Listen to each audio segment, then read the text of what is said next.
हनुमान जी की साधक की सुरक्षा में इतना योगदान कैसे है? हनुमान जी ना एक समय के वीर योद्धा रहे हैं। इन्होंने युद्ध लड़े हैं। लड़ना इनका एक पैशन है। तो सबसे ज्यादा प्रोटेक्ट जितने हनुमान जी करते हैं उतना कोई नहीं करते। नॉर्मली हनुमान जी की साधना मंगलवार या शनिवार के दिन की जाती है। पूरे सात्विक तरीके से घर में ही रह के आप साधना कर सकते हैं। आप हनुमान जी के किसी मंदिर में जाके भी रात को बैठ के साधना कर सकते हैं। तो ये जो रक्षक होते हैं हमारे, ये हमें और क्या क्या लाभ दे सकते हैं? रक्षात्मक जो देव हैं वो आपको धन का लाभ प्रदान कर सकते हैं। आपके काम व्यवसाय में आपकी मदद कर सकते हैं। इनके द्वारा आप दूसरे लोगों का इलाज कर सकते हैं। तो रक्षक देवताओं की साधना करते हुए क्या क्या गलतियाँ कर देते हैं? हमारे 4 नियम है बेसिकली। आप ब्रह्मचर्य से रहोगे, जमीन पे शयन करना है, शराब या किसी भी तरह का आपको नशा नहीं करना है। साधना सिद्धि से पहले आपको गुरु की जितनी जरूरत है, सिद्धि प्राप्ति के बाद आपको उससे ज्यादा जरूरत गुरु की पड़ती है।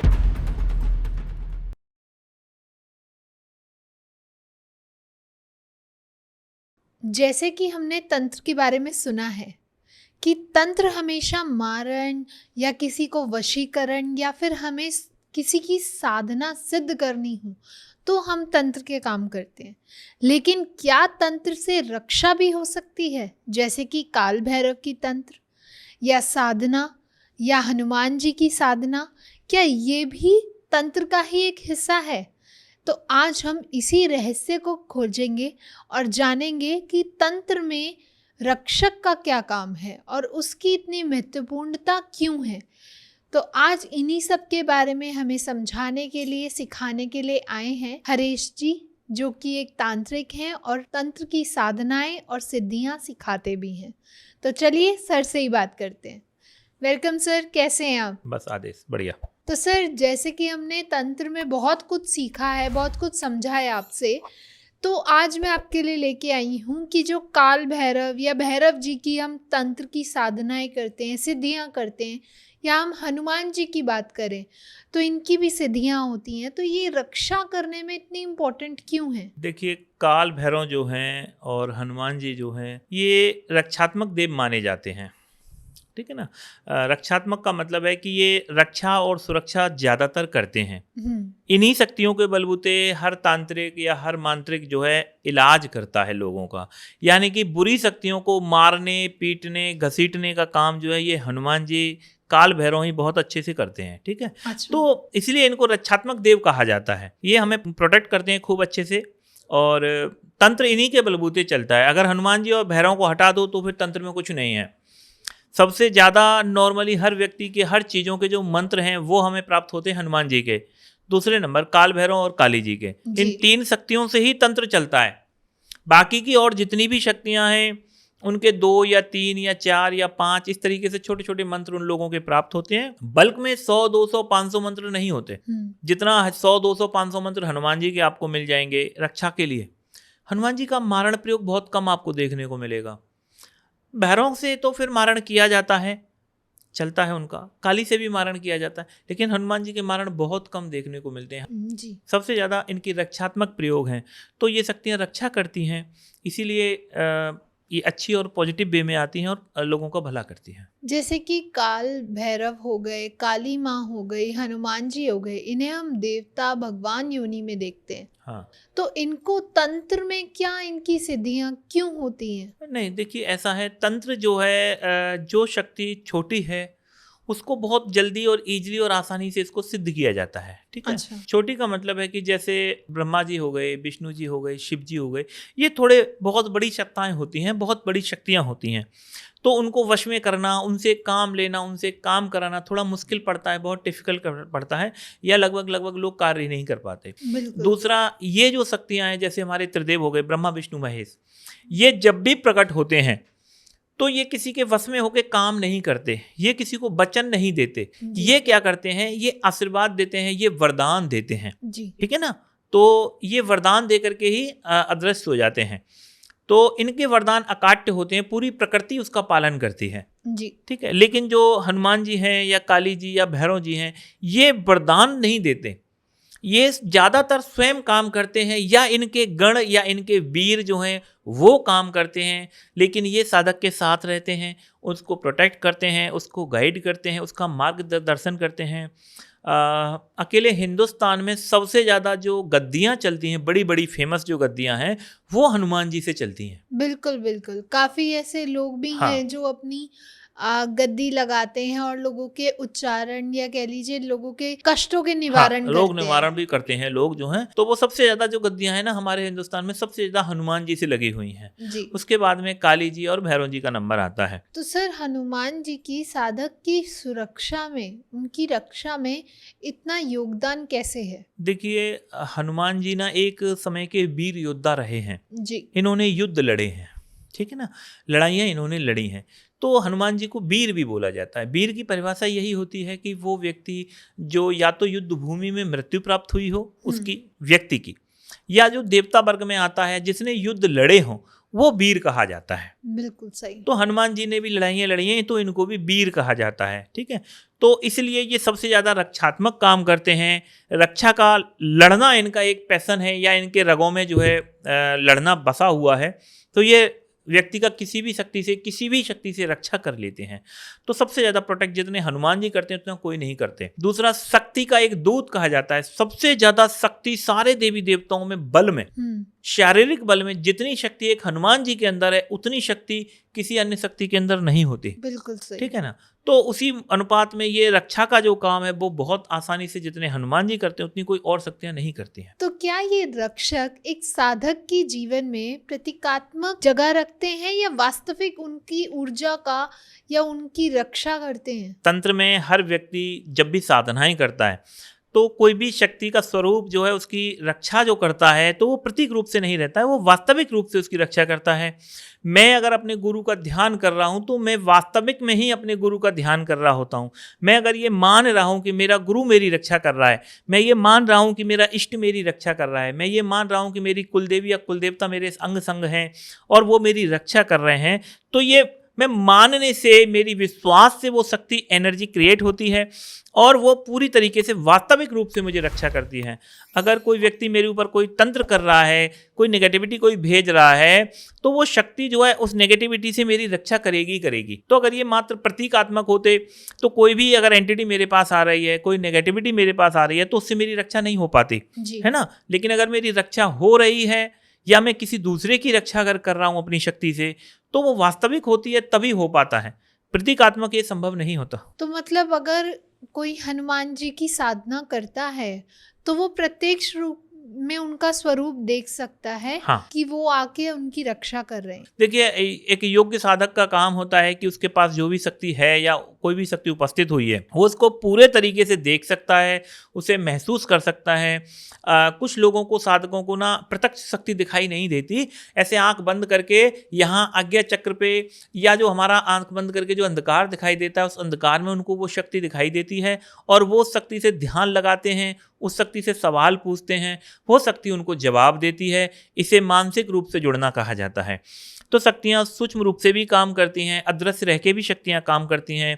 कई शक्तियाँ अपना नाम नहीं लेती या सामने नहीं आती हैं, लेकिन इसके बावजूद भी वो साधक की हमेशा रक्षा करती हैं, उनको प्रोटेक्ट करती हैं और गाहे बजाए कभी ना कभी उनको सिंबल देती रहती हैं कि हम भी तुम्हारे अंग संग हैं। तो रक्षक देवताओं की साधना कैसे की जा सकती है जिससे हमें उनका आशीर्वाद और उनकी सुरक्षा प्रदान हो? देखिए, साधनाएं तो जैसे हनुमान जी की साधना है तो वो पूरे तरीके से सात्विक रूप से ही होती है। नॉर्मली हनुमान जी की साधना मंगलवार या शनिवार के दिन की जाती है।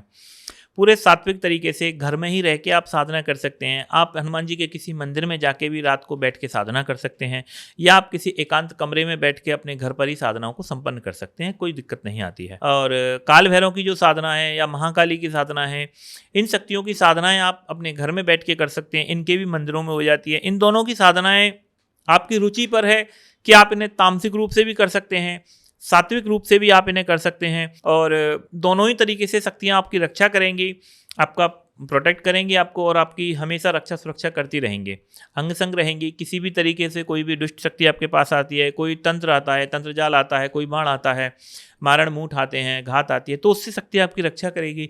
आपको समय रहते ही आगाह कर देगी, समय रहते आपको बता देगी कि ये शक्ति फलानी जगह से आ रही है या इस चीज़ को ऐसे काट करना है। या अगर आप इलाज कर रहे हैं तो कोई मरीज तुम्हारे पास आता है तो शक्ति आपको गाइड करेगी कि इसके पास में ये शक्ति लगी हुई है, इसको इस तरीके से हटा देना है।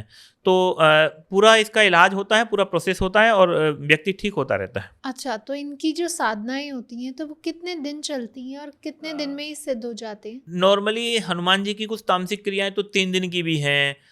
मतलब तामसिक का मतलब तीव्र क्रियाएं जैसे हम कहते हैं, कुछ तीव्र क्रियाएं एकदम तांत्रिक प्रयोग हैं वो 3 दिन के भी होते हैं, जिसमें हनुमान जी के प्रत्यक्षीकरण भी हो जाते हैं। ठीक है, कुछ 7 दिन की क्रिया है, कुछ 21 दिन की क्रिया है, लेकिन हनुमान जी का जो बेसिक जो मैं जो साधनाएं देता हूँ वो 41 दिन का है, 41 डेज का। उस विधान से मैंने बहुत लोगों को हनुमान जी को पूर्ण रूप से प्रत्यक्ष होकर सिद्ध करवाया है। कुछ साधनाएं काल भैरव की और माता काली की हैं, वो 41 दिनों की हैं, 41 डेज की, और इनमें ही ये इन सब का प्रत्यक्षीकरण होता ही है और लोगों को इनमें पूरी तरीके से सफलता प्राप्त होती है। माता काली के, काल भैरव के, हनुमान जी के पूर्ण रूप से प्रत्यक्ष दर्शन प्राप्त होते हैं और वो शक्तियाँ इनको वचनबद्ध देके अपना पूरा कार्य करती हैं। किसी साधक को साधनाएं करते हुए किसी गुरु या किसी मार्गदर्शन की आवश्यकता होती है? हाँ, देखिए तंत्र में मैंने वैसे भी आपको कई बार बताया है कि तंत्र जो है बिना गुरु के चलता ही नहीं है। जी बिल्कुल। तो तंत्र में अगर आप जब बात प्रत्यक्षीकरण की है या जब बात कोई सिद्धि की है या जब बात कोई प्रत्यक्षीकरण साधना की आती है तब आपके पास एक गुरु का होना बहुत जरूरी है, क्योंकि शक्ति अगर आपके पास प्रत्यक्ष हो रही है तो वो आपके साथ रहेगी। किस तरीके से रहेगी? आपके साथ कोई शक्ति आई है, वो भोग भी लेगी, तो किस तरीके से भोग लेगी, क्या भोग लेगी, कहाँ पर रहेगी, किस तरीके से रहेगी, आगे उस शक्ति से क्या काम लेना है, किस तरीके से काम लेनी, ये सारा मार्ग दिखाने का काम, मार्गदर्शन का काम गुरु का है। आपने किसी भी शक्ति को प्रत्यक्ष अगर सिद्ध कर लिया तो आप उसे या तो ज़्यादा दिन संभाल नहीं पाएंगे या आप उससे कुछ ना कुछ अपना नुकसान करा बैठेंगे, क्योंकि आपको पता नहीं है कि इसको कैसे चलाया जाएगा, कैसे इसको सिद्ध करने के बाद में इससे कैसे काम लिया जाएगा। वो सारी चीज़ें आपको कौन बताएगा? आपके पास गुरु, वो होना बहुत ज़रूरी है। अगर आपके पास गुरु ही नहीं है तो आप भटक जाओगे और शक्तियाँ आपको भटका सकती हैं या हो सकता है शक्तियों से आपको नुकसान हो जाए। खासतौर से अगर कोई तांत्रिक शक्तियाँ, तामसिक शक्तियाँ, नेगेटिविटी की शक्तियाँ जैसे खबीस है, पिशाच है, चंडाल है, इस तरह की अगर आप शक्तियाँ कर रहे हैं, प्रेत सिद्ध कर रहे हैं, मसान सिद्ध कर रहे हैं, तो आपको गुरु की बहुत ज़्यादा आवश्यकता है। तो रक्षा शक्तियों में भी आपको गुरु की आवश्यकता है और रक्षक शक्तियों में चाहे कोई भी शक्ति हो, कोई भी अच्छा देव हो, चाहे वो तामसिक हो या सात्विक, कोई भी हो, आपको गुरु चाहिए ही होता है। गुरु का मेन काम होता है जब कोई व्यक्ति को कोई साधना सिद्ध हो जाती है, गुरु का काम ही तब शुरू होता है। अच्छा, गुरु का काम ही तब स्टार्ट होता है जब आपको कोई सिद्धि प्राप्त हो गई। तो ऐसा माना जाता है कि अब आपकी गाड़ी जो है लाइन पे आई है, अब आपकी गाड़ी चलना स्टार्ट हुई है, अब आपको एक ड्राइवर की जरूरत है, अब आपको एक चालक की जरूरत है, क्योंकि अब चलना स्टार्ट हुआ है। अब आपको जरूरत है कदम कदम पर उस शक्ति से कैसे काम लिया जाएगा, उस शक्ति से किस किस तरीके से लाभ लिए जा सकते हैं। एक अनकर व्यक्ति को, जो नया है, साधक है, उसको पता ही नहीं है, उसको वो सीखने में सालों लग जाते हैं।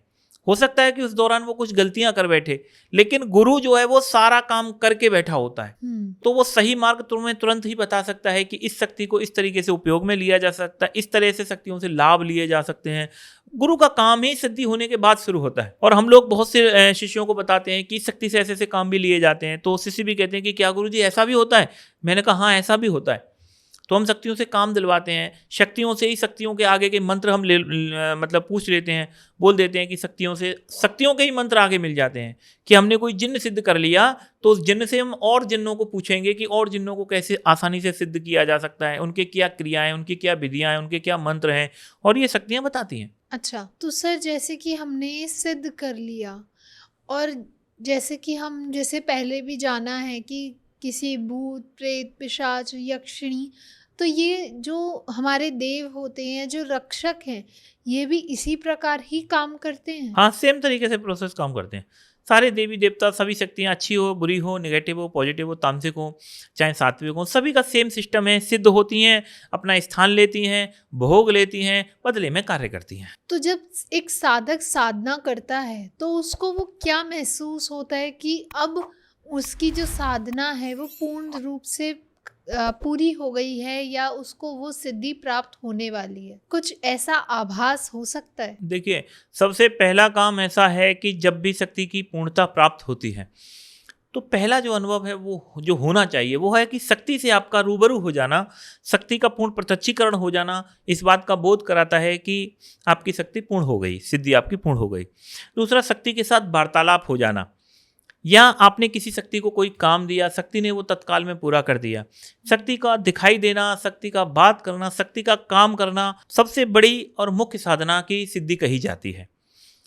अगर वो नहीं हो रही है तो किसी भी शक्ति से आपका आभास होना, आपको कि कोई शक्ति आपके सामने खड़ी है, आपको दिख नहीं रही है लेकिन वो आपसे बातें कर रही है, आपको उसकी आवाज़ सुनाई पड़ रही है, या ये आवाज़ आपको मानसिक रूप से दिमाग के अंदर, आपके अंदर आ रही है, मन के अंदर आपको सवालों के जवाब मिल रहे हैं, इस तरीके से भी शक्तियाँ वर्क करती हैं। और अगर आपको सवाल जवाब मिलने लग जाएं, आपकी वार्तालाप शक्ति से होने लग जाए, ये भी शक्ति की सिद्धि की पूर्णता की निशानी है। या आपके कार्य सिद्ध होने लग जाए, ये भी सिद्धि की पूर्णता की निशानी है। मान लीजिए मैंने धन के लिए लक्ष्मी का कोई पूजा की, कुबेर का कोई अनुष्ठान किया, और मेरी नौकरी लग जाए, और मेरा धंधा 4 गुना बढ़ जाए, और मेरे पास में जो भी व्यापार, जो बाधाएं चल रही थी वो हट जाएं, ठीक है ना। तो किसी भी तरीके से अगर मुझे प्रॉफिट मिल रही है, मुझे लाभ अचानक से मिलने लग जाता है, ठीक है ना, तो वो भी सिद्धि की पूर्णता की ही निशानी है। मेरे ऊपर किसी शक्ति की कृपा होने का मतलब है कि एकदम अच्छा व्यवहार हो जाना, मेरा व्यवहार अच्छा हो जाना, मेरे से लोगों का जुड़ाव हो जाना, प्रेम हो जाना, वो सब इसी की निशानी होती है। ओके, तो ये जो रक्षक होते हैं हमारे देवी देवता, ये हमें और क्या क्या लाभ दे सकते हैं? रक्षात्मक जो देव हैं वो आपको धन का लाभ प्रदान कर सकते हैं, आपके काम व्यवसाय में आपकी मदद कर सकते हैं। रक्षात्मक होते हैं तो रक्षा करना, सुरक्षा करना आपका, उनका मुख्य काम होता है।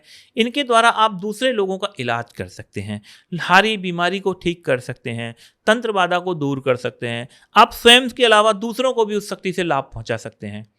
मान लीजिए किसी ने हनुमान जी को सिद्ध किया, और तो वो हनुमान जी से द्वारा किसी का दूसरे का भूत भगा सकता है, प्रेत बाधा नष्ट कर सकता है, तंत्र बाधा नष्ट कर सकता है, और आप दूसरे को भी आप फ़ायदा पहुंचा सकते हैं, स्वयं को भी आप फ़ायदा पहुंचा सकते हैं, घर परिवार को आप ठीक कर सकते हैं, परिवार को, समाज के लिए हम लोग बहुत कुछ कर पाते हैं। ओके, तो जैसे कि अभी आपने बताया कि हनुमान जी से हम तंत्र बाधाएं भी दूर कर सकते हैं, हाँ, तो क्या हनुमान जी से जो तामसिक शक्तियां हैं उनसे भी वो प्रभावित होते हैं, या उनसे भी वो लड़ पाते हैं? हाँ, सभी से लड़ लेते हैं, ऐसा कुछ नहीं है। हनुमान जी अगर सात्विक रूप से हमने सिद्ध किए हैं तो किसी भी तरह की तामसिक शक्ति के साथ वो लड़ लेते हैं, फाइट कर लेते हैं, उसे मार सकते हैं, भगा सकते हैं, कोई दिक्कत नहीं होती है। शर्त है कि आपके पास हनुमान जी किस लेवल से सिद्ध है।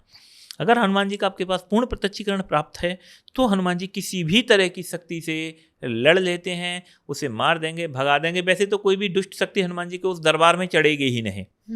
अगर आपने पूर्ण प्रत्यक्षीकरण किया हुआ है तो वो कोई भी दुष्ट शक्ति आपके पास में आएगी नहीं, बाहर ही बाहर गेट के रहेगी, आश्रम पे रहेगी। आप बहुत बुलाओगे तो आएगी, तो ही वो आएगी, और तो ही आपसे बातें करेगी, और इलाज लेके, भोग लेके तत्काल चली जाएगी। अच्छा, तो सर बेसिकली हम लोग जब सोशल मीडिया पे देखते हैं, इतने सारे लोग हैं जो दावा करते हैं कि जिन्होंने हनुमान जी की जो साधना है वो सिद्ध कर रखी है और वो इलाज में उनकी मदद करते हैं लोगों की। तो इसमें हम कैसे पहचाने कि कौन से असल हैं और कौन से झूठ बोल रहे हैं? नहीं, ये तो खैर हम किसी के बारे में कमेंट नहीं कर सकते हैं, दूसरों के बारे में, कि कौन असल है कौन नकल है। समाज में जिस तरह से जो चल रहा है, मैं समाज सुधार पे ध्यान नहीं देता अभी, आगे इसके बारे में कभी होगी जब चर्चाएं करेंगे। लेकिन जो भी है, जैसा भी समाज के लिए, अपने लिए, दूसरों के लिए जो भला कर रहा है, अच्छा कर रहा है, उसको करने दो।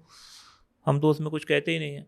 कोई ढोंग भी कर रहा है या कुछ भी, अगर कोई गलत भी बोल रहा है तो वो अपने हिसाब से है। समाज उसको आज नहीं है, ऐसा है, वो कहते हैं कि काठ की जो है एक ही बार चढ़ती है, दोबारा नहीं चढ़ती। बिल्कुल ठीक है, तो जब तक उनका चल रहा है तब तक चल रहा है। अगर कोई आदमी अपनी जगह सही नहीं है, गलत है, तो आज नहीं तो कल उसको पकड़ा जाना ही है जी। हाँ, तो वो वाली बातें होती हैं। तो ऐसे कौन कौन से दिक्कतें हैं, ऐसी कौन कौन सी बाधाएं हैं जिनसे रक्षक देवता उनकी रक्षा करते हैं? देखिए, तंत्र में बहुत तरह की चीज़ें हैं, लगभग हर तरह की अला बला से रक्षात्मक देव जो हैं, जो भी हमारी शक्ति हैं, कोई भी हमने सिद्ध कर ली, वो शक्ति सिद्ध होने के बाद, जैसे क्षेत्रपाल हमने सिद्ध कर लिया, ठीक है, भैरव को हमने सिद्ध कर लिया, और वो पूरे तरीके से किसी भी दुष्ट शक्ति को हटा सकते हैं, तंत्र बाधा को हटा सकते हैं। किसी ने मूठ कर दिया, मूठ को भी काटा जा सकता है। किसी ने टौनी दे दी, टौनी को भी काटा जा सकता है। किसी पे प्रेत लगा हुआ है या जिन्न लगा हुआ है, मुस्लिम शक्ति भी किसी के ऊपर लगी हुई है, उसको भी हनुमान जी या काली या भैरव या कोई भी क्षेत्रपाल है, वो उसको भी हटा देता है। कोई भी जिन्न किसी को लगा हुआ है, कोई मुवक्किल किसी को लगा हुआ है, कोई परी किसी को लगी हुई है, कोई भी यक्षिणी किसी को परेशान कर रही है, कोई डांकनी किसी को लगी है, कोई चुड़ैल किसी को लगी है, कोई पिशाचनी अगर किसी को लगी हुई है, तो ये किसी भी शक्ति को हटा देते हैं बहुत ही आसानी। मारण को भी ये बहुत आसानी से पलट देते हैं, खत्म कर दिया जा सकता है। मारण के भी बहुत तरीके के प्रयोग हैं, या तो उसको पलटा दिया जाता है उसी व्यक्ति के ऊपर, या उसको किसी पुतले वगैरह में उतारा कर लिया जाता है, उसे दफन कर दिया जाता है। अगर किसी ने कोई शक्ति को छोड़ा हुआ है तो उस शक्ति को बलि दे दी जाती है, भेंट दे दी जाती है, और वो शक्ति उस भेंट को लेके ही वापस लौट जाती है। कोई ज़्यादा शक्तिशाली शक्ति अगर आई हुई होती है तो हम लोग क्या करते हैं, उसको बलि देते हैं, भेंट देते हैं, भेंट दे करके ही वो अपनी वापस से अपनी लौट जाती है। अच्छा। और व्यक्ति की जो है जान बच जाती है। तो क्या साधक बिना किसी रक्षक देवता की साधना सिद्ध किए किसी विशेष तंत्र या किसी साधना में प्रवेश कर सकता है? देखो, प्रवेश करने के लिए कोई बंधस नहीं है, ऐसा कोई बाउंडेशंस नहीं है कि आपके पास रक्षक देव पहले होने चाहिए। लेकिन जब बात आएगी सुरक्षा की, तो फिर आपकी रक्षा करेगा कौन? बिल्कुल। आप किसी भी प्रेत की साधना करने के लिए बैठ जाते हैं, या कोई भी इतर योनियों में से कुछ करने के लिए बैठ जाते हैं, और आपके पास कोई रक्षक शक्ति नहीं है, पहली बात तो उस प्रेत को डर नहीं रहेगा तुम्हारा, वो तुम्हें किसी भी तरीके से नुकसान पहुंचा सकता है, किसी भी तरीके से आपको चोट कर सकता है। पहला, उसको एक डर नहीं है। जी बिल्कुल। दूसरी चीज है कि कल बिगड़ता भी है तो तुम्हारे पास बचाव के लिए कोई नहीं है। तो जहां तक होना चाहिए कि अगर आप अच्छी शक्तियां कर रहे हैं, सात्विक चीजें अगर आप कर रहे हैं, जैसे लक्ष्मी जी की साधना आप कर रहे हैं, कुबेर जी का साधना अनुष्ठान आप कर रहे हैं, गणेश जी की पूजा आप कर रहे हैं, नवग्रहों की पूजाएं चल रही हैं, दुर्गा जी का अनुष्ठान आप कर रहे हैं, तो आपको रक्षक देवों की जरूरत नहीं है। कोई सात्विक आप साधनाएं कर रहे हैं, हनुमान जी का अनुष्ठान है आप कर रहे हैं मान लो, तो आपको रक्षा की जरूरत नहीं होती। लेकिन अगर आप इतर योनियों में से कुछ कर रहे हैं, तंत्र आप कुछ कर रहे हैं प्रत्यक्षीकरण में, तो आपको फिर भूत प्रेत पिशाच यक्षिणी चुड़ैल, तो उस पर अगर आप काम कर रहे हैं तो आपको बचाव की जरूरत पड़ेगी, और आपके पास में बचाव होना चाहिए। जी। रक्षक शक्ति आपके पास में होनी ही चाहिए। हम लोग सबसे ज़्यादा रक्षा पे काम करते हैं, बहुत ज़्यादा। एक सुरक्षा कवच बना लेता है, वो बहुत ज़रूरी है आपके पास में। घेरा आपका सुरक्षित होना चाहिए, रक्षा आपकी और बहुत ही मजबूत और पावरफुल होना चाहिए। उसी के बलबूते ही आपकी सारी साधनाएं क्रियाएं आपकी उसी से होनी चाहिए। तो रक्षक देवताओं की साधना करते हुए कोई आम लोग या साधक क्या क्या गलतियां कर देते हैं जो फ्रीक्वेंटली देखने में आती हैं, और उसके बाद उन्हें क्या क्या नुकसान उठाने पड़ते हैं? देखो, फिर वही घूम फिर के बात एक ही आ जाती है। अगर कोई मेरा शिष्य है उसको नुकसान किसी भी तरीके से नहीं होता। अच्छा। हाँ, अगर कोई मेरे से शिक्षा लेके सीख रहा है, कुछ भी सीख रहा है, वो कोई भी साधनाएं कर रहा है, चाहे अच्छी करे, चाहे नेगेटिव करे, चाहे पॉजिटिव, चाहे सात्विक करे, चाहे तामसिक करे, चाहे शमशान में करे, चाहे मरघट में करे, अगर कोई मेरा शिष्य है उसको कोई प्रॉब्लम्स नहीं आने वाली। ठीक, पहला काम। दूसरी, किसी भी तरह की रक्षात्मक शक्ति अगर आप कर रहे हैं तो सबसे ज़्यादा दिक्कत आती है, एक तो लोगों का आसन ठीक नहीं होता है। एक नियम होते हैं हमारे, 4 नियम है बेसिकली। अनुष्ठान हम जब शुरू करवाते हैं, कोई भी तामसिक अनुष्ठान में भी ये नियम लागू रहते हैं हमारे। आप ब्रह्मचर्य से रहोगे, जमीन पे शयन करना है, शराब या किसी भी तरह का आपको नशा नहीं करना है, बीड़ी पी सकते हैं, सिगरेट पी सकते हैं, इतना चल जाता है।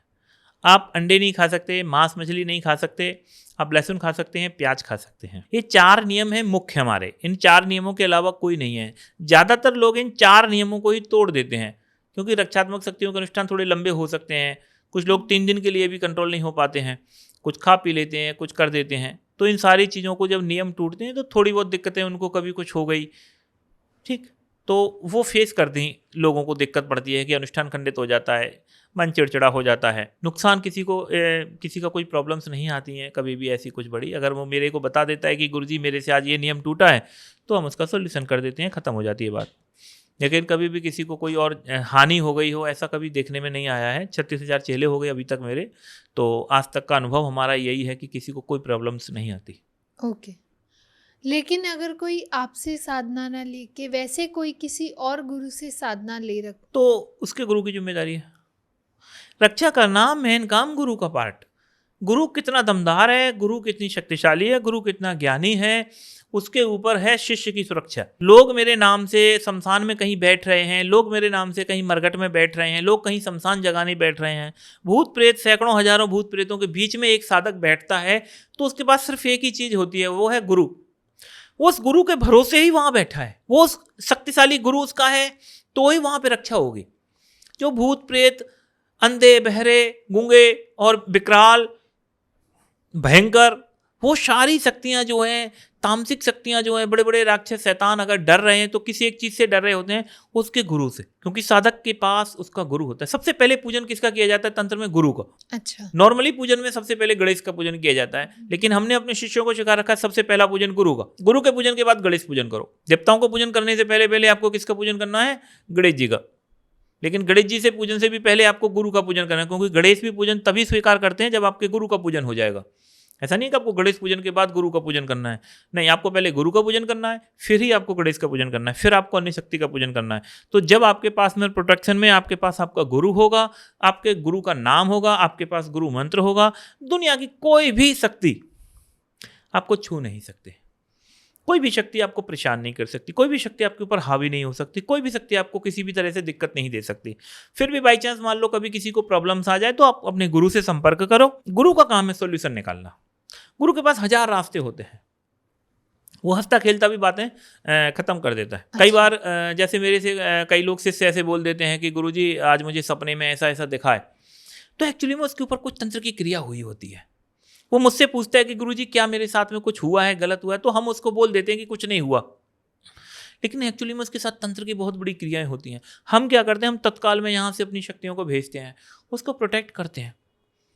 हम उसे बताते तक नहीं है कि भाई तेरे, हम उसे नहीं चाहते कि वो पैनिक, हम नहीं चाहते कि उसे किसी तरह की दिक्कत आए, क्योंकि एक बार मन में हताशा आ जाए, निराशा आ जाए, कोई भी कुछ हो जाता है, किसी ने कुछ भेज दिया उसके पास, हम तत्काल में उसकी हेल्प करते हैं, शक्तियाँ भेजते हैं, ख़त्म कर देते हैं, ठीक होता है आदमी बड़ी अच्छे से। तो सर, आपके अनुभव से किसी साधक ने अगर रक्षक देवताओं की साधना की है तो उसे क्या अपनी ज़िंदगी में बदलाव देखा और क्या उसे लाभ हुआ? देखिए, इन चीज़ों का ऐसा रहता है, सबसे ज़्यादा अगर हम रक्षात्मक शक्तियों की अगर स्पेशली बात कर रहे हैं तो आपके ऊपर किसी भी तरह की निगेटिविटी नहीं होगी, कोई आपके ऊपर तंत्र नहीं कर सकता, आप सुरक्षित रहोगे, आपका परिवार सुरक्षित रहेगा, आपके फैमिली जो है वो सुरक्षित रहेगी, पहला काम। दूसरा, धन में, कार्य में, व्यवसाय में आपको लाभ प्राप्त होगा, लोग आपसे प्रभावित होते हैं और एक ऊर्जा, एक आवामंडल आपके चारों तरफ महसूस होगा, आप हमेशा प्रसन्न रहेंगे, आपको आसानी से गुस्सा नहीं आएगा, आप आसानी से चिड़चिड़े नहीं होंगे, आप किसी से ईर्ष्या नहीं करेंगे, ठीक है ना। रक्षात्मक शक्तियाँ आपको हर तरह से प्रोटेक्ट करती हैं।